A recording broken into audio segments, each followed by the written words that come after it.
Hey everybody, and good evening, not good afternoon. I'll get it right, you guys. I don't even know what it is, what time of day it is. Hey everyone, I'm meteorologist Leslie Hudson. Joining with me is meteorologist Stephanie Lauber. We have a landfalling hurricane, you guys, our 10th named storm of the 2020 hurricane season. Delta now just about 20 miles or so north of Jennings, Louisiana. And Stephanie and I were joining you live just about 2 hours ago when it made landfall at 6 p.m. Central Time. And now this will transition from more of a wind event to, or less of a wind event to more of a rain event and a flash flooding event. So Stephanie, the last time when we ended our broadcast, we were talking about the last time you and I did a landfall together. It was 2 o'clock in the morning. So a better time, but also a much weaker hurricane than when we were doing Laura. I'll take it. All good things to talk about there. Definitely. Yes. And oh boy, this has been one that has, we were talking about earlier how easy it is to draw parallels when Laura was about a month ago, but this one has been, if we're going to compare the two and pick favorites, I'll go with this one any day. Absolutely. Well, we've been just glued to Twitter trying to get all these updates out of Louisiana, and we have our storm chaser, Jim Tang, Stephanie. I know you've been watching it too, who's got some great video. And first we're going to show you two pieces of video. The first one is him right outside the eye wall. He's been talking about the mesovortices, and on the backside of this, we'll talk about what those are and how you can see them on radar. But let's roll that clip of Jim Tang, who was in the eye itself and just now getting the backside of the southern side of that eye wall just a few minutes ago. This is my radar weather meteorologist, Jim Tang. I'm currently on the edge of the eye of Hurricane Delta. It is moving northward away from us. We're still getting mesovortex winds on the edge of the eye wall.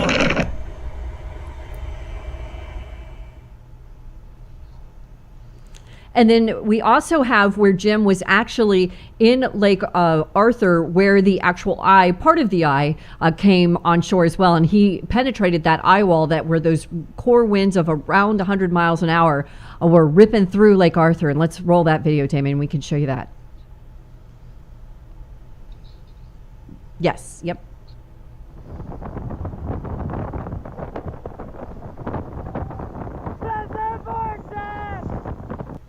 So you can see, you guys here, I was trying to be quiet because it's incredible, the video that Jim has been able to get so far. He's out right now trying to get some damage video, and we'll have that for you as we head into tomorrow. Of course, once daylight comes, it's going to be much easier to see the full scope of the damage from Delta. But it's been interesting to note, because I was talking to Jim and storm chaser Aaron Jack, who is in Canada right now. But we were talking about, and Stephanie, you and I had talked about this, that it's going to be really, really interesting to go to Lake Charles in the daylight hours tomorrow, because remember, Lake Charles, one of the hardest hit, Cameron really, the entry point of Hurricane Laura. But to see the video that we're going to get out of the Lake Charles, Cameron, Louisiana areas that got Laura, the infrastructure already so vulnerable. And we're wondering, the big question is, some of the debris that Laura left, is that become, tossed around through parts of the Lake Charles area, because they have not had time to clean up all of that debris. Usually what they'll do in a major hurricane is they'll stack up the plywood and the siding from homes and the glass, and they just stack it up on the sides of the road, and then the big cleanup crews come in and haul it away. I'm sure that has gone on some level, but I know there's still the infrastructure there in place that has not been picked up, and here we're getting these winds around 90 miles an hour, officially an 85 mile per hurricane at this hour as of the 8 o'clock update, the 8 p.m. Central update. But Stephanie, it'll be really interesting to see the amount of debris that we're going to get in conjunction with Laura and Delta.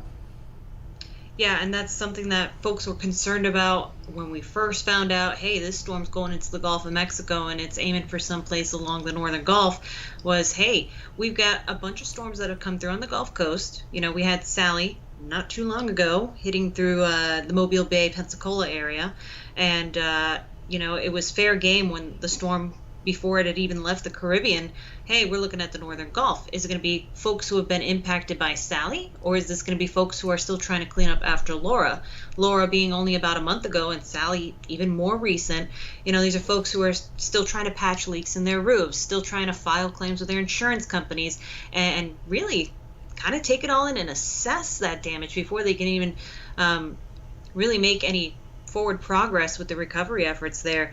And like you said, folks, after these storms, you pile up some of that debris and trash, things that need to be cleaned up, and get those into neat piles, and that takes time. So aside from that, folks still trying to make some repairs to their homes and their property, and we got another storm coming through. So definitely a stressful past month for folks here along the Gulf Coast. Thankfully, this storm kind of coming through in a favorable way, where we weren't dealing with a category 4 and 3 conditions that were felt across parts of Mexico. We saw things ramp up last night, just about 24 hours ago, where the storm intensified, blossomed, just feeding off of those warm Gulf waters, and just blossoming into all one minor detail that kind of separated it from a classical major hurricane is where we had some trouble seeing that eye on satellite imagery, which isn't something you typically deal with major hurricanes. That's about the only piece of the pie that we were lacking last night when this thing blossomed into a strong Category 3 hurricane. But today we've seen just as quickly the storm has kind of fallen apart intensity-wise to just after landfall. Landfall at a Category 2, that wasn't too long ago, about 2 hours ago. Now we're looking at a Category 1. And on the latest forecast, it's expected to be at tropical storm strength just after midnight tonight. So that's good news for folks here throughout the Central South that'll have to be dealing with Delta now as it comes onshore and moves through inland. So, we're halfway through this marathon, as you like to call it, Leslie. It's not a sprint, it's definitely a marathon, but it takes time, and folks are going to be dealing with this as we head into the rest of tonight as well. Absolutely. And we're going to show some of those graphics here in just a second. But I think Damien's got one more clip that we're going to show you that's coming out of Louisiana in that Lake Arthur area. The storm chasers have, of course, trying to penetrate the core of the eye. And this was, again, another vantage point that Jim captured.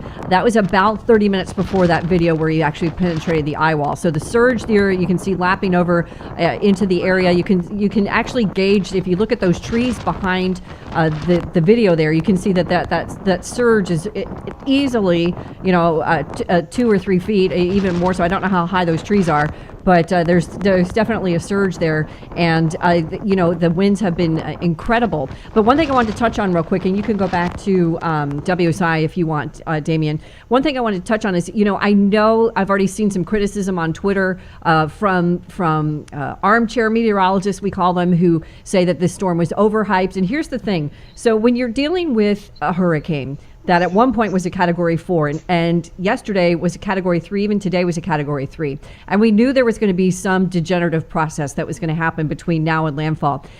One of the risks that you take when you live along the coast is that risk of being in the crosshairs of a hurricane. So you have to prepare for the worst case scenario. And then when you get a better case, be thankful that you got that and not a worst case. Because if we underplayed this risk and told you, hey, it's only going to be a Category 1 or it's only going to be a Category 2, you don't need to worry. And your house is the one that floats away, or your car is the one that winds up 10 miles down the road.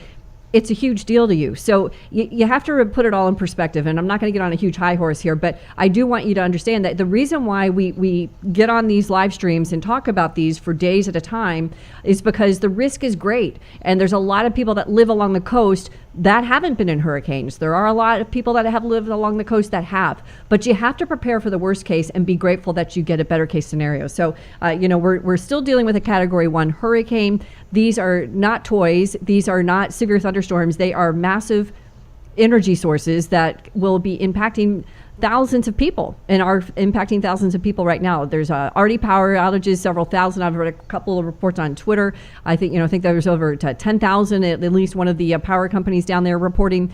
So there's going to be a lot of folks without power, lack of comfort, refrigeration, air conditioning, all that stuff that we take for granted. But growing up in Florida myself, and Steph has too, you realize that it's one of the perils when you choose to live along the coast, that you've got to take the precautions in place when you're dealing with a hurricane. Okay, I'm off my soapbox, Steph.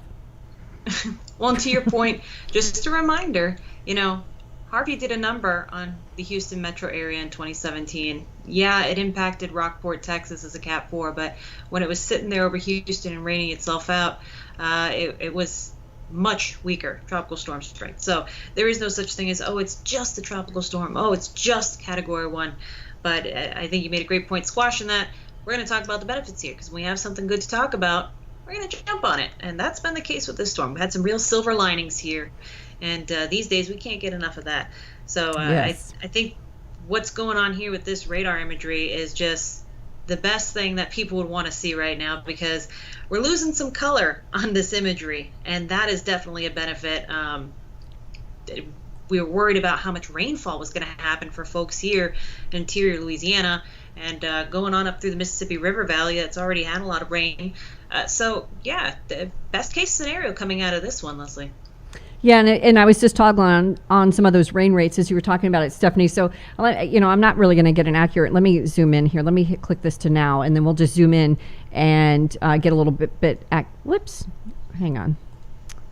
Oh goodness. Okay. Here, let's try that. There we go. So, the rain rates, when we're talking about these tropical downpours, look at that, 1 1/3 inches an hour. And you have to remember, it's going to be maybe, an hour to maybe 90 minutes before that particular batch of rain moves out of that area, just a little over 1/2 of an inch there. So these are rain rates that are not typical with your average summer storm. Now, sometimes in Florida where we are, we can get really big, heavy downpours. And along the tropical or the subtropical climates, big soaking rains are not unusual. But, this is a lot of rain that is going to be moving through these areas tonight. And so the flooding risk is real, and it's a real threat. A lot of people take that for granted. And we always see videos of people getting rescued from cars at night because they think they can pass through the drives, through the streets, and it's just not safe. So, remember that if you're going to try and get out and about and take a look and see what Delta did to your neighborhood, or you've got family that's down there and they're itching to get out and see what's going on. It's still very, very dangerous, you guys. The rescue crews are not out in this. So 911 gets inundated with rescue calls every time there's a landfalling hurricane, because there's invariably people that don't leave. They lose power, they get scared, a tree crashes on their roof, God forbid, and they need help. And so, the crews can't even go out right now. It's still too dangerous. So, it's going to be a couple of hours here, several more. And let me toggle on those winds real quick, Stephanie, and then we'll take a look at the My Radar app as well. But here's a look at the current wind gusts. Now, I was telling Stephanie before we came on that the winds are still gusting above hurricane strength. So as we zoom in here, New Iberia still has a pretty significant wind at a gust of around 82 miles an hour. And I'm going to zoom in a little bit tighter here to these and kind of scoot. And then you can see just offshore, several buoys still reporting winds, healthy tropical storm strength, 61 for that Eugene Island. And then Galliano in Louisiana, about a 28 mile per hour wind, 44 in New Orleans. So that's a gust within this last hour. And, around 25, 30, even over in Pensacola, getting 24-hour gusts. So, that's not dangerous stuff, Stephanie, but it's still nothing to mess around with. Oh, yeah. And just for reference for folks who may not know, high-profile vehicles, if you got a big SUV or maybe a box truck or things like that, emergency vehicles such as ambulances and fire trucks, when they're trying to go over bridges and overpasses and you've got winds, sustained winds of 40 miles per hour or gusting higher, typically they don't take that risk because the vehicle, being that higher profile, they're putting themselves at risk. So oftentimes they've just got to wait for these conditions to kind of subside a bit before they can actually go out and respond to some of those calls and help folks out. And, it's been an interesting evening here over the past several hours. We began to see some of these impacts early this morning, and with the first bands moving on through, And yeah, even on this infrared imagery you got here, Leslie, we can still see we've got some thunderstorms continuing to bubble up there in just south of Alexandria through parts of north of Lake Charles and correct me if my geography is wrong here, but near Baton Rouge. Just seeing some of those thunderstorms continuing to fire up, and this is what we'll be seeing here going on into tonight. Some more heavy tropical downpours with those gusts that you showed. This is likely to continue as the storm continues to move inland here over the next several hours. So definitely localized flooding, still going to be a continuing problem as the storm treks inland. We've got some help here in the fact that we've had some drier air affecting the storm, product of the systems that are kind of picking it up and whisking it off to the northeast. So with that, we get some of that rain evaporating. You can see it here on the infrared on that western side by the Texas, Louisiana, and Arkansas kind of tri-state area, the Arklatex. You notice the banding kind of fades away there and disappears. That's just dry air evaporating out all that moisture. So folks in the Houston metro area earlier on today, they did get some gusty winds, and we saw heavy downpours. And now as the storm, not only the center moving off to the northeast, but some of that air mass to the west, that trough affecting the storm, that's helping to dry things up for folks in the Lone Star State and towards the west of Delta tonight.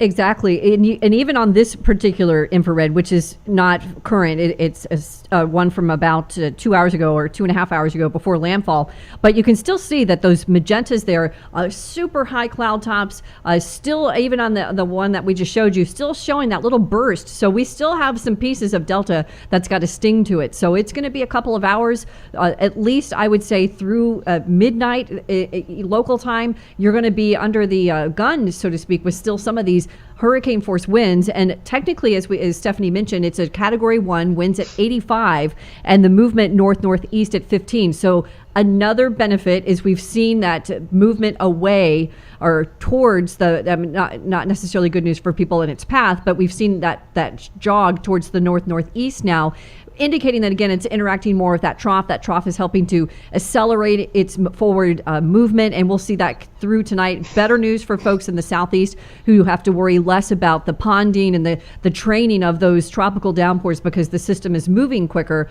But again, because you've had rain for a couple of days already from Delta, doesn't take much for you to flood out, and that's why there's a huge flash flooding risk tonight and into tomorrow. So there's that path. This was from 5 o'clock this afternoon. We'll get that updated one at 11. But at this point, we kind of transition from a tropical event to a more wind, still a wind event, but this is going to be more of a weather event that's going to be the risk with the flooding, and some isolated tornadoes are possible. The Storm Prediction Center does have this area for a risk of tornadoes, but thankfully, Stephanie, we have not seen any. I had the radar, let me go back, because I had the radar toggled on. There's no tornado warnings. I haven't even seen one issued tonight for this area, and I'll turn on my radars. Warnings as well, Stephanie, if you want to take a look. But so glad to see that we have not had any tornado warnings so far that I know of in this area. Right, and that was something that kind of amazed us at landfall. And part of that, we got to thank the deteriorating nature of the storm as it approached land, because as you know, a lot of those tornadoes, once these bands come ashore, they meet the friction of land, that momentum of the counterclockwise motion these rain bands follow around the center of the storm, that counterclockwise rotation, these bands come ashore, they hit land, there's friction, and we spin up these little vortices, and that's what the tornado risk largely comes from with this. But because we had things really falling apart quickly as the storm neared land, I'm willing to bet that played a very big role into why we haven't seen the tornado risk that we typically see with tropical systems making their way onshore. We have seen flood watches and advisories in effect for folks here all along the southern coast of Louisiana, just to give you some insight as to how much this rainfall is impacting those areas. Again, this coastline pretty vulnerable, not just because we recently had a storm coming through, but the fact that a lot of this is marshland. So already vulnerable wetlands that this water comes through from the Gulf of Mexico, and there's not really much to work against it or stop it. And something we mentioned in our earlier broadcast was the tide. that's another benefit we've had with the storm is that right around, I think low tide, check the time, I think low tide is actually happening right now, and the high tide won't be coming in until about 5 in the morning tomorrow local time. So right about now, tide's going out. That's the best case scenario when it comes to storm surge, which is probably why we didn't see the storm surge that was initially forecasted in the first place, because that rapid deterioration plus the tide going out, that's a much better scenario for folks there along the coastline versus, say, something like Laurel, where the tide was coming in very soon before the storm actually made landfall. And so, a couple of silver linings there. I'm telling you, we're going to take them where we got them, but it's definitely helped folks along there. We see some watches and warnings still in effect for the coastline here, as you can see on the My Radar app that we'll bring up here in just a moment to show you what's in store for folks here in Louisiana and parts of Mississippi as well. Yeah, we've actually, Damien's got it up there in the box, and you can. I know it gets confusing because there's so many watches and warnings that are overlaid over each other. The purple ones are the tropical storm warnings. Underneath that is the hurricane warning, and then we've got flash flood watches, and I'll just toggle on a few of these. You can see there's a flash flood warning, hurricane warning, and a flash flood watch. So all of those watches kind of overlaying, and then those red ones that you see are actually river warnings, flooding warnings there. So I know it gets confusing when they're all overlaid. Any map you look at that's overlaying watches and warnings looks like this, but there's still a big chunk of real estate here that's got a significant amount of weather to deal with. So again, I'm just toggled in the center of the My Radar app there, and there's 4 warnings that are currently ongoing. So that will not change through tonight and probably even tomorrow. This still has, as Stephanie I've been talking about, there's still plenty of energy here to rain out and flood out some pockets that don't need any more rain for sure. So I'm going to scoot past this. If you want to take WSI back again, Damien, I'm going to scoot past this graphic that's got the wind speeds. It's got a toggle to the end. And then let me get past the infrared as well, because I've got some other stuff loaded in here. Actually, let me just, nope, I'm not going to show that. Let's go to, let me show you the computer model, because we'll see what we've been talking about, the modeling data and what a good job these forecasts do, these products do. So this is the HRR, the high resolution 3 kilometer, and this is currently based on the latest time available, which was 9:30 Eastern time. So just 2 minutes ago. Let me pull this up just a bit, or it looks like it might be hung up. But you can still see those reds and yellows there. And I think this model has done a pretty decent job with this hurricane. It's indicated some of those heavier rain bands, some of those feeder bands, we call them, those tentacles that kind of extend from the center. And let me kind of get forward in time, going through Alexandria tonight. Through the overnight, we're headed up into, I talked about this yesterday, I think Arkansas, especially the southern side there, is going to get a fair amount of rain out of Delta, and then we're going to see it continue to impact Mississippi, and then it heads up into Tennessee, and eventually over into the Mid-Atlantic. After that, we'll widen the picture out just a bit more. And of course, as we get further into the weekend, the intensity of those bands will decrease, the winds will decrease, but it's still going to be a fairly involved weather event, because not only was it the Gulf Coast that it impacted directly, but there's multiple states in its path between now and Monday or Tuesday before it finally moves off the Atlantic seaboard. So it's going to be a couple of days that we'll be talking about the impacts of Delta. I'm going to show this rain graphic, Stephanie, then I'm going to put the water vapor up, and we can talk about that. So here is a model that I think has done an excellent job this week. I've been using this several times this week so far. And so this has been estimating the rain cumulatively now until Sunday. So you're not going to be getting this rain on Sunday. This is primarily the rain in Louisiana is tonight, early tomorrow. But Alexandria, 3 to 4 inches for you guys, really in these next 20 to 18 hours. And then it shifts over towards the east, Tupelo, just under 2.5. Birmingham, about 1.5 inches, give or take. Same thing for Atlanta. No, we had someone in the earlier stream that was asking about the Atlanta area. So definitely going to get, 1, maybe 2 inches of rain, certainly livable. A little bit of a nuisance that it's happening on a weekend, but certainly doable. And then Charlotte over in the Carolinas, couple inches, and they might get a little bit more there in the Blue Ridge. We'll see. But it's not done for sure. and it's going to be several areas along the Gulf Coast that will be dealing with it. Boy, you look at the last of the imagery there on the water vapor. It just really deflates. But there's still the Delta's still saying, "I'm not done yet." You see that last frame, Stephanie, where we see a burst of the pinks and that deep convection. Yeah, and this imagery, just how it's evolved over the last 6 hours, looking at this loop. Notice the sheer size of this storm at the beginning of the loop as it's hovering over the Gulf of Mexico, this full-bodied kind of burst of colors, so to speak. And we've got those deep shades of pinks, purples, where we had those tall clouds, a lot of convection, and yeah, it's a great measurement there, almost 300 miles across. Mind you, this is as it was already kind of falling apart and losing that intensity. So it just goes to show, and something to notice there. So almost 300 miles from left to right, and roughly a little more than 3 from top to bottom. So we had pretty good symmetry at the time, 6 hours ago when this loop began, give or take. Delta hasn't been a perfectly symmetrical storm. This is Mother Nature. It's not a pizza pie. It's not perfect. So exactly. With that, at the end of the loop, as we advance through it, notice that band of orange to the west. This is water vapor, so we're looking at the top of the atmosphere, peering down. So that band of orange is dry air, whereas all those bright shades of colors are deep, somewhat less moist cloud cover getting picked up on the water vapor there. So notice how that orange band begins to dominate more. So if this is what's going on in the upper levels, you can only imagine what's happening in the mid levels. Think of this like a cake where we got 3 tiers here. In the mid levels, we're starting to get some of that drier air encroaching on the circulation and starting to bring some of that in. So that's why as we watch this loop come in, not only do we see the storm lose its intensity because of the colder SSTs or sea surface temperatures that it's going over in the Gulf of Mexico, it's interacting with land, which we know these tropical systems don't like. Then like nice hot water, they don't like being bothered by land features, and they like to have lots of room to breathe up top. All things that Delta did not get as it was approaching the northern Gulf Coast. And so with the water vapor being the top of the atmosphere, it's great to see a hint of where those mid-level steering mechanisms are.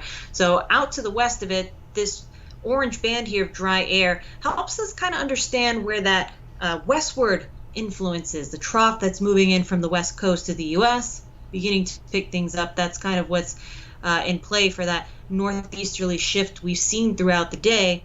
And so the high pressure that's kind of guided Delta into the Gulf of Mexico, not as big of a player here, but definitely the trough that's coming in, beating up on the circulation and whisking it out to the northeast. So this imagery is very telling. A picture is worth 1,000 words. I wonder what a bunch of pictures strung together in a loop is worth, because this one here just showing you how Delta has really struggled here over the past 6 hours.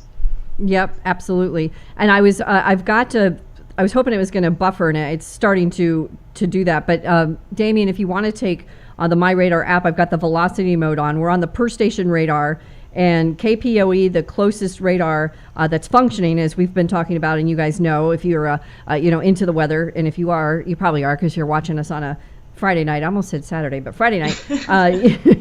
You can see the velocity mode there. We're not seeing any couplets here that, and it's still kind of hung up there, unfortunately, but at the top. But you don't see any true couplets here of what would be a concern for tornadoes. So we've been talking about the rigidity of the lack of symmetry on that center of the eye that basically collapsed and just lost all of its circular formation as it came on shore. Losing its structure, losing its heart, if you will.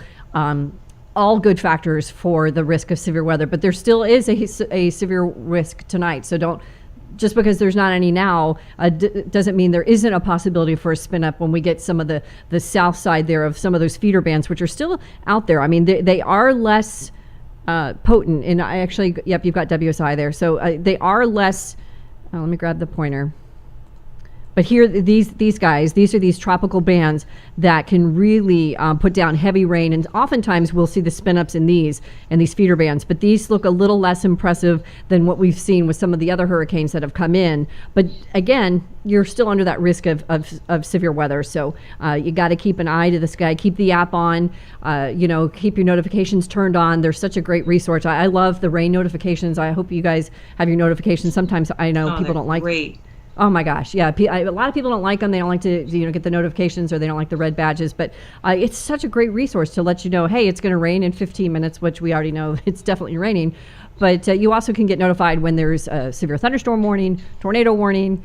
That you can get the Storm Prediction Center's Outlook now. You can get notification on that. So lots of great resources to use in these coming hours, Steph. Oh yeah, and as we go on through tonight, those bands, like you mentioned, something that shows you that we're still not out of the woods with this yet is that we do see those feeder bands continuing to move onshore. Thankfully, it looks like because we've lost a lot of that counterclockwise circulation with the storm, that's kind of helped keep these feeder bands really oriented from south to due north, and I think that's really also played a role in helping to kind of keep the tornado threat at bay. But just because you're not dealing with some of these tornadoes embedded in bands that we typically see doesn't mean that gusty winds and heavy rainfall isn't something that you need to be concerned about. You were showing us some of those gusts that we saw earlier on. 80 miles an hour? That's a pretty intense gust. If you want to know what 80 miles per hour feels like, if you ever been on the highway, hopefully you weren't going that fast. If you've ever been on the highway and you got your windows down going 60 miles an hour, yeah, that's what it feels like when you've got winds of 60 miles per hour. That's the relativity of it there. So with that in mind, as we go on through tonight, we continue to have the gusty conditions, the heavy rainfall. These are the kinds of things that folks can expect out there going on through the next several hours.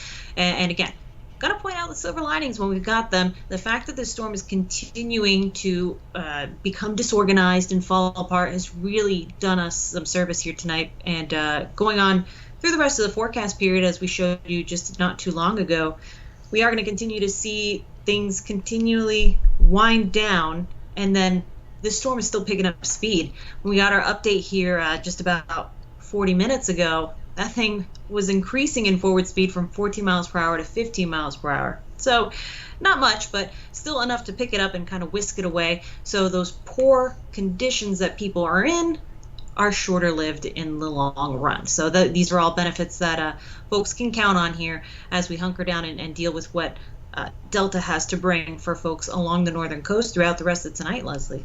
Yeah. And I think, at least between now and, like we said, midnight-ish is definitely still going to be a critical time for folks to really still keep up with this stuff. And I'm not saying midnight, okay, go to bed, but I think that we're still in that window of a dangerous situation. So we still have hurricane force winds, and I think that you can't minimize that too much. And having lived through several of them, and I've lived through category ones and was north of Andrew, but I was in South Florida when Andrew hit. I was in Palm Beach County, much different scenario than Dade Broward. But when you live through these, they are, they're not fun. People joke around about hurricane parties, but you're not having a party when you've got one coming through your back door. But I want to go through it. We don't really have any questions, Stephanie, but I've looked through. I'll mention just a couple of cities we can talk about these, and then I think we'll wrap things up. But no big questions. But we do have our tried and true followers, and our Sandy Rose on YouTube. She's in there, and Jeff's in there again. Jeff Sands, he was in there earlier tonight. So thank you guys. I think they're the only two that are busy in the chat right now. But we appreciate it, and thanks for joining us. That's absolutely. But we do have a couple of people that are talking about asking about their city. So New Orleans, Shannon Ryan on Facebook's asking about New Orleans. And, Stephanie, if you want to take that one, I'll tackle Pearl, Mississippi. So we'll talk about a couple of cities, and I think we'll wrap it up for the night. Right. So New Orleans, being that they've been a bit farther east of the center of circulation, they're in one of those areas where we just saw on the radar. We have a couple of those bands continuing to push through. Lake Pontchartrain was a concern for storm surge earlier. Thankfully, that didn't pan out to be quite as severe as we thought. Not to say that it's not a point of concern for folks in that area, but going to continue to see the heavy rainfall into New Orleans throughout the rest of tonight. You can see they're in a band right now, the metro area, so to speak, in the loop there. So all along I-10 tonight, we'll continue to see these showers move on through. For this area and parts of the toe of the boot, so to speak, it looks like things are really starting to dry up where Delta came in and made landfall.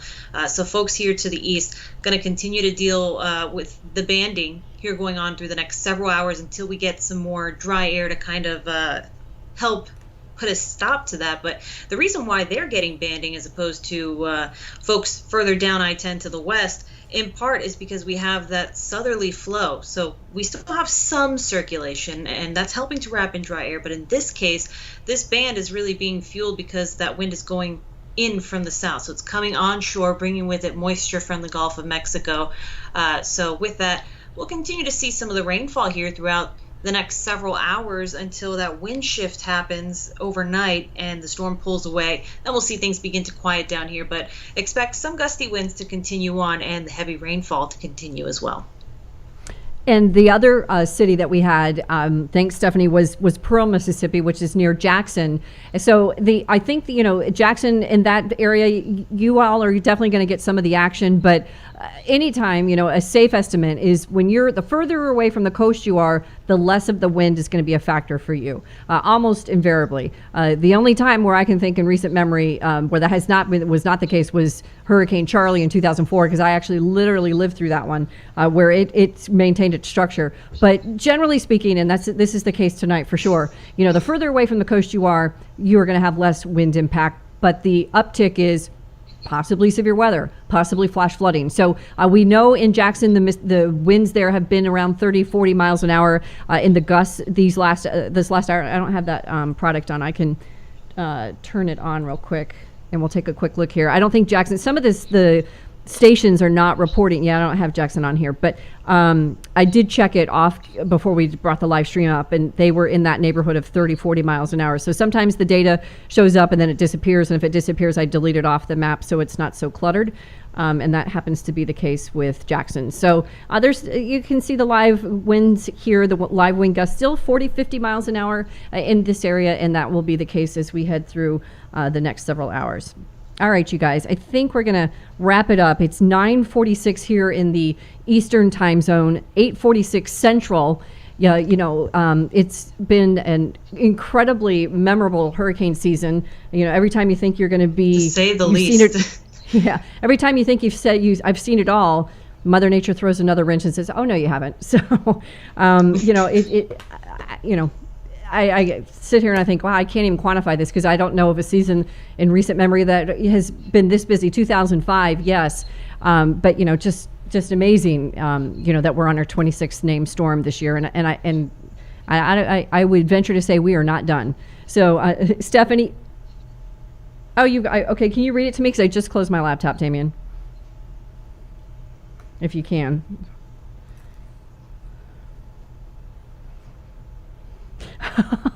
Oh no, I missed it, Jeffrey. I'm sorry. So sorry. I'm trying to see here on my screen. It's kind of small. I know we have questions up, but I can't quite read them. Yeah, I couldn't read it either. So, and I just closed my laptop. So the question was, I didn't hear all of it, Damien. So did you say, was Jeffrey asking what turns these systems into cold fronts? Oh, I see it here. How do these systems turn into frontal systems? Well, they don't turn into frontal systems. They don't turn into cold fronts or warm fronts, but they can get absorbed by fronts. That happens quite a bit, and we see them sometimes directly. We're talking about this trough over Texas that's been directly impacting deltas. I'm sorry, there's been so many. I keep catching myself calling it Laura. There's been, there's so many weather features that can impact a tropical cyclone, and fronts are one of them. So oftentimes, Hurricane Sandy was a hybrid where it got absorbed into this clipper that was coming off the northeastern coast of the U.S.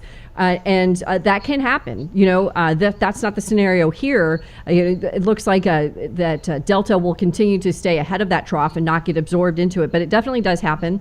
They become, after they lose their tropical characteristics, become post-tropical. And then, in some cases, they can become extra tropical if they get back over water and they, maintain a little bit of a hybrid system there, and some tropical characteristics, a closed low or warm low, a warm core. Sometimes that can happen, but thankfully we don't see these perfect. I mean, sometimes we can get these perfect storms. Hurricane Sandy definitely was one of those events, but thankfully that does not happen often, where we get that type of interaction and we see systems feeding off of each other and becoming more potent than they were forecast to be. Yeah, and with this, we've been telling people when we try to describe the steering mechanisms. Lows like to go to their friends. Lows stick together. So in a trough of low pressure, that's what we're talking about, lows, these tropical lows are kind of attracted to that. So once the high pressure that was over Florida kind of steered this thing into the Gulf, and it started to gravitate somewhat towards that trough, that's where we see birds of a feather sticking together. And that trough is part of the reason why this thing is getting the boot, so to speak, from Louisiana, getting kicked out to the northeast. And with that energy's got to go somewhere. It's going to dissipate, likely going to just get roped up into that trough circulation and whipped out towards the northeast. And that'll be the end of it for Delta soon enough for folks. So happy that this thing is still moving pretty quickly, because it just means that folks underneath the storm right now with these impacts are just, they'll be out of the weeds of it here soon. Yes. And boy, I know we're all relieved to see it. You hate forecasting these things. Absolutely was just petrified when we were doing Dorian last year, when we were forecasting Hurricane Dorian, because that was such a catastrophic event, and there's been several over the last couple of years. We're going to wrap things up, but I'm just relieved that we had the best case scenario, or a better case scenario. I'm not minimizing the loss there. I know there is damage down there. I know it's significant. I know there are people that are hurting right now. So please understand, I'm not trying to minimize the loss down there right now. But, when you've done this for years and you've seen just the absolute worst that Mother Nature can unleash, it is relieving, a sigh of relief that we have got a better case scenario here than we could have had if this had stayed as a Category 4 a couple of days ago. All right, Steph, any parting words, thoughts, trivia?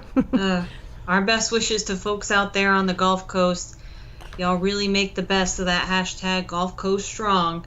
And we're here with you tonight as you go through this storm. We'll be carrying on, giving you the information to help throughout the weekend. And as we've been doing the past several days, Chief Meteorologist Leslie Hudson and Meteorologist Mike Linden been at it here and kind of pass the baton and keep you going throughout the rest of the weekend. Now that we've had our landfall today, kind of at the second half of that marathon, and hopefully that'll be all she wrote here going on into the rest of the beginning of the weekend. It's Saturday. That's right.